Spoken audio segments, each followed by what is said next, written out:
नमस्कार, स्वागत आहे तुमचं माझ्या आणखीन एका कुकिंग ब्लॉग मध्ये। आज मी नवरात्री स्पेशल उपवासाचं कस्टर्ड करणार आहे। या कस्टर्ड मध्ये आपण कस्टर्ड पावडरचा अजिबात वापर करणार नाहीये। चला तर बनवायला सुरुवात करूया। नवरात्री स्पेशल उपवासाचे फ्रूट कस्टर्ड बनवायला घेऊया। त्यासाठी मी इथे 2 वाटी मखाना, त्यानंतर 7 ते 8 काजू, 7 ते 8 बदाम, थोडे केसरचे धागे, 1 कप दुधामध्ये कोमट दुधामध्ये भिजत टाकले होते 1 तास आधी। त्यानंतर काही फळं लागणार आहे, जी तुमच्याकडे आहेत ती वापरली तरी चालेल। तर त्याच्यामध्ये मी इथे डाळिंब घेतले एक मोठं, त्यानंतर 5 मी द्राक्ष घेतली, जी मोठी असतात गोल, ती घेतलीत। आता द्राक्षाचा सीझन नाहीये त्यामुळे द्राक्ष काही मिळणार नाही। त्यानंतर मनुका घेतले आहेत थोड्याशा काळ्या, ड्रायफ्रुट्स घेतले आहेत काजू, बदाम, पिस्ता। त्यानंतर वरून टाकण्यासाठी ड्रायफ्रुट्स घेतलेत, मिक्स आहेत। त्यानंतर 1 ऍपल आणि 2 ते 3 केळी। ऍपल मी आता कट करणार नाहीये, ऍपल आणि केळी मी नंतर आयत्या वेळेला कट करेन।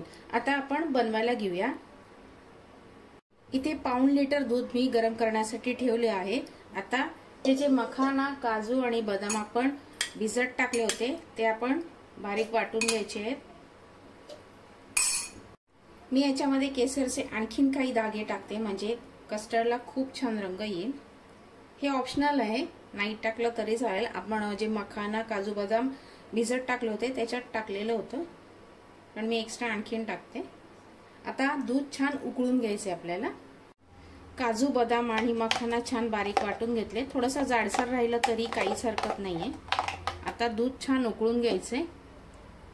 दूध पण छान उकळले आणि आपण मखाना, काजू याची पेस्ट केली होती ती पण तयार आहे। आता ही सगळी आपण याच्यामध्ये घालायची,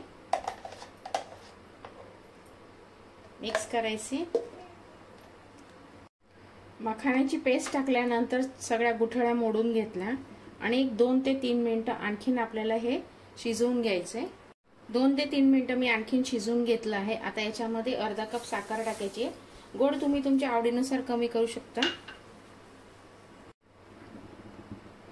आता साखर वितळून घ्यायची पूर्णपणे आणि आणखीन 2 ते 3 मिनिटं आपल्याला हे छान शिजवून घ्यायचंय।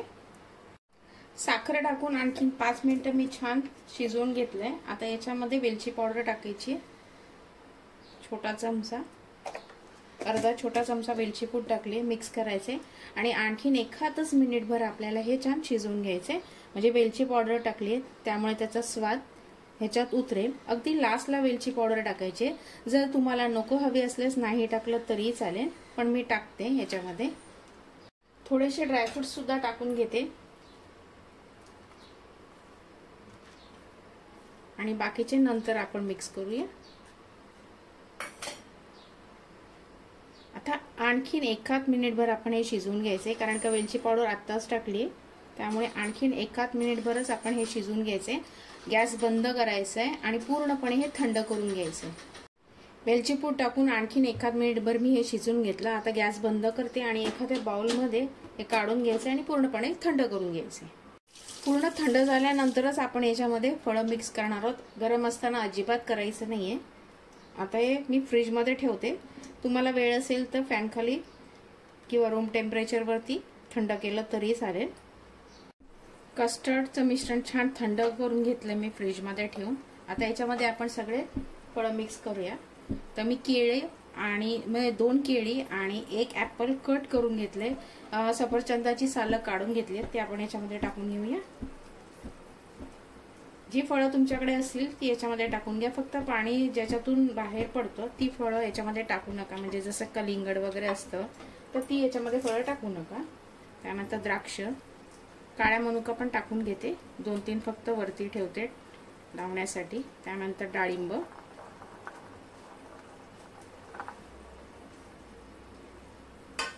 मिक्स करायचे। फळं टाकून छान मिक्स करून घेतले। आता हे फ्रीज मध्ये 1 तास थंड करण्यासाठी ठेवून देऊया आणि नंतर सर्व करूया।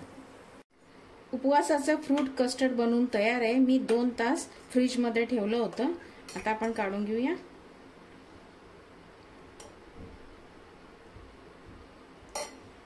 मी हे काढून घेतले, त्याच्यावर थोडेसे ड्रायफ्रुट्स टाकूया। ड्रायफ्रुट्स टाकणं अगदी ऑप्शनल आहे, नाही टाकलं तरी चालेल।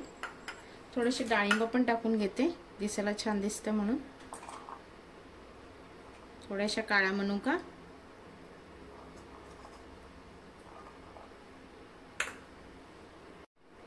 मस्त असं उपवासाचं फ्रूट कस्टर्ड बनवून तयार आहे. तुम्ही बघू शकता किती सुरेख दिसते. उपवासाचं फ्रूट कस्टर्ड बनवून तयार आहे. खूप सुरेख लागतं.